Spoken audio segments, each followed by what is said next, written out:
Assalamualaikum warahmatullahi wabarakatuh. Selamat pagi, salam sehat, dan salam semangat untuk kita semuanya. Sobat Tani Milenial, zona nyaman saat ini tentu tidaklah cukup bagi seorang pengusaha muda terdepan Indonesia. Oleh karena itu, kita harus mulai berinovasi, berkreasi, dan juga membangun keberanian agar dapat membangun sebuah bisnis usaha, sehingga kita dapat bermanfaat bagi alam dan semesta. Nah, pada kali ini kita akan membahas tentang bagaimana mengembangkan usaha agar kita dapat merencanakan apa yang akan kita laksanakan dan apa yang akan kita capai di tingkat yang lebih luas lagi.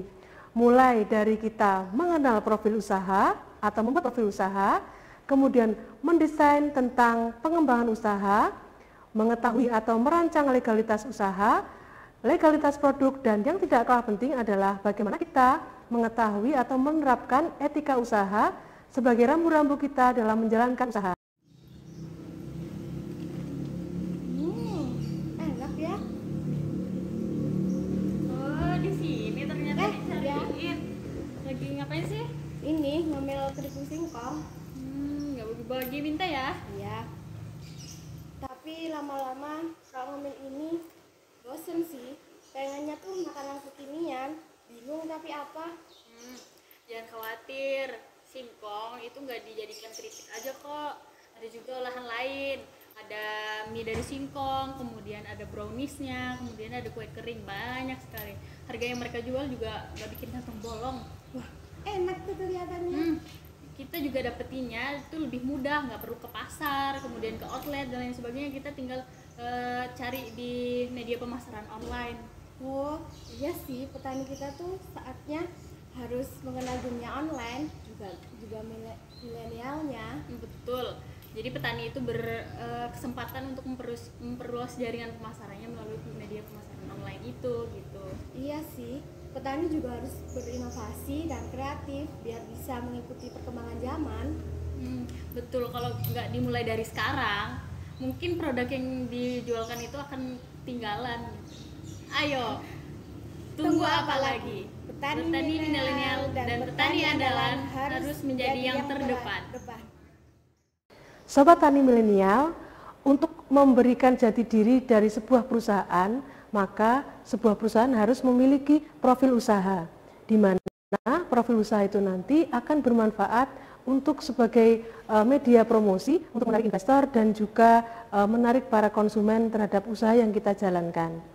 Nah, selanjutnya yang terdapat atau yang harus ada dalam komponen usaha yaitu ada logo dan tagline, kemudian juga bisa sejarah, kita menceritakan tentang sejarah, nama, struktur dan susunan atau background, kemudian identitas produk, target dan segmen pasar, alamat website, dan juga strategi online maupun secara offline. Bisnis model kanvas merupakan suatu kerangka kerja yang dapat digunakan untuk mengembangkan rencana usaha.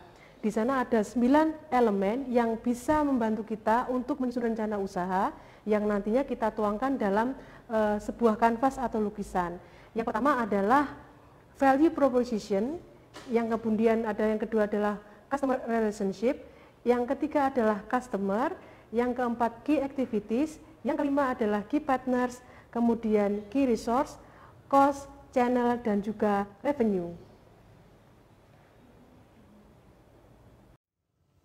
Ini paket jajanan saya udah datang, kata reviewnya sih enak. Masa sih emang jajanan apa?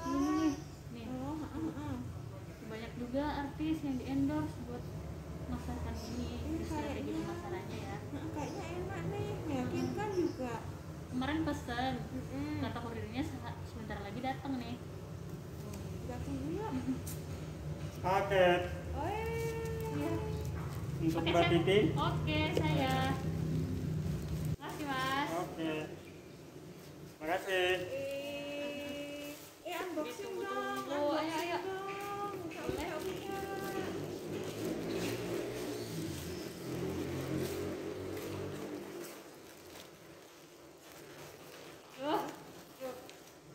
Ini kenapa paketnya kayak gini? Kok gini ya? Kok rusak? Coba dibawa dulu.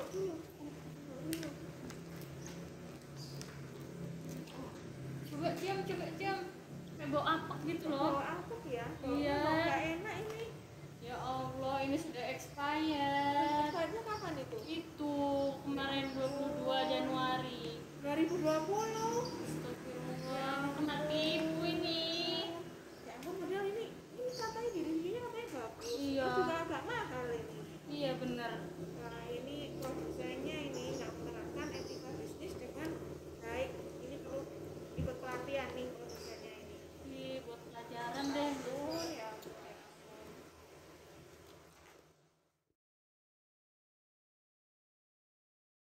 Kembali lagi ke dalam materi kita mengenai legalitas usaha. Sebagai seorang pengusaha, legalitas usaha menjadi sebuah hal yang penting karena supaya kita tidak meleset ke dalam tersandung di hal-hal mengenai hukum dan juga hal-hal yang terkait dengan aspek yang bisa memperlancar kita dalam usaha kita, maka diperlukan pengetahuan mengenai legalitas usaha. Ada berbagai macam bentuk legalitas usaha. Yang pertama yaitu bentuk hukum usaha, ada perseorangan, ada persekutuan, dan juga ada perseroan terbatas. Lalu ada bentuk lain, bisa menggunakan waralaba atau franchise dan juga koperasi. Petani milenial, tahapan legalitas usaha seperti yang kita lihat ada 6 tahap. Yang pertama adalah menentukan klasifikasi bidang usaha yang sesuai.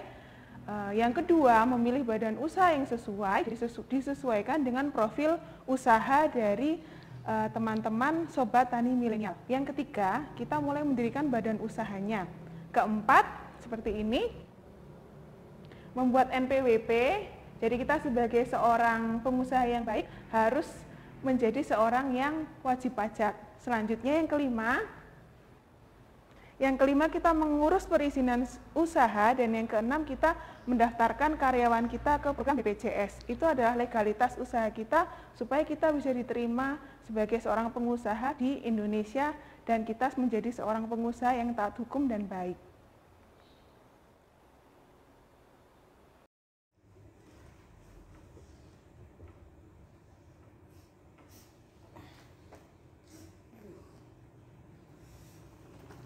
Kenapa?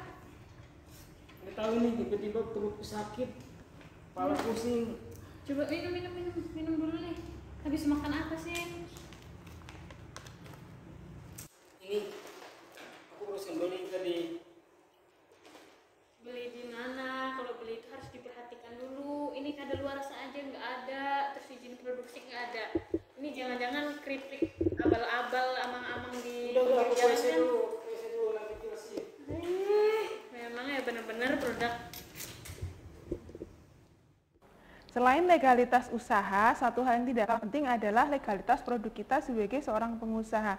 Mengapa legalitas produk itu menjadi satu hal yang penting? Karena legalitas produk itu terkait dengan keamanan pangan, kelayakan, kualitas, sehingga bisa menjadi sebuah keunggulan komparatif bagi produk kita. Ada berbagai hal yang perlu kita ketahui mengenai legalitas produk. Yang pertama adalah jenis usahanya adalah ada barang yang tidak berwujud, ada barang yang berwujud. Yang sering kita temui adalah barang berwujud. Barang berwujud jenis produknya bisa makanan, minuman, produk kimia, tambang mineral, manufacturing. Kemudian untuk legalitasnya untuk makanan dan minuman adalah BPOM. Instansinya yang mengurusi adalah Kementerian Kesehatan. Untuk produk kimia legalitasnya adalah sertifikasi halal. Kemudian instansinya juga adalah MUI.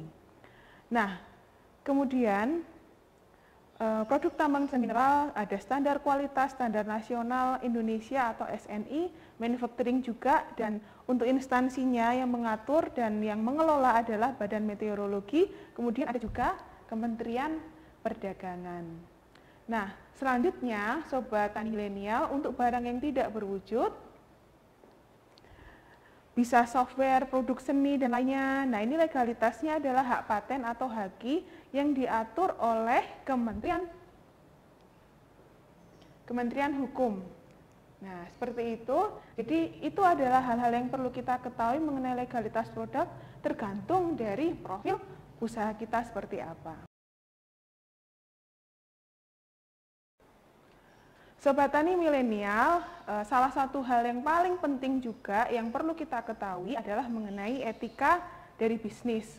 Boleh kita mempunyai legalitas usaha yang baik, legalitas produk yang oke, profil yang baik, tetapi bagaimana kita menjalankan suatu usaha tersebut penting bagi kita untuk mengetahui dan kita menerapkan etika bisnis. Manfaatnya, pertama, untuk persahabatan dan pergaulan. Yang kedua, menyenangkan orang lain. Yang ketiga, membujuk pelanggan. Keempat adalah mempertahankan pelanggan. Dan yang kelima adalah membina dan menjaga relasi kita dengan pelanggan. Hal itu dilakukan supaya kita bisa keep in touch dengan pelanggan sehingga loyalitas mereka bisa kita raih dan produk yang kita miliki bisa minded ke dalam pikiran dari customer kita.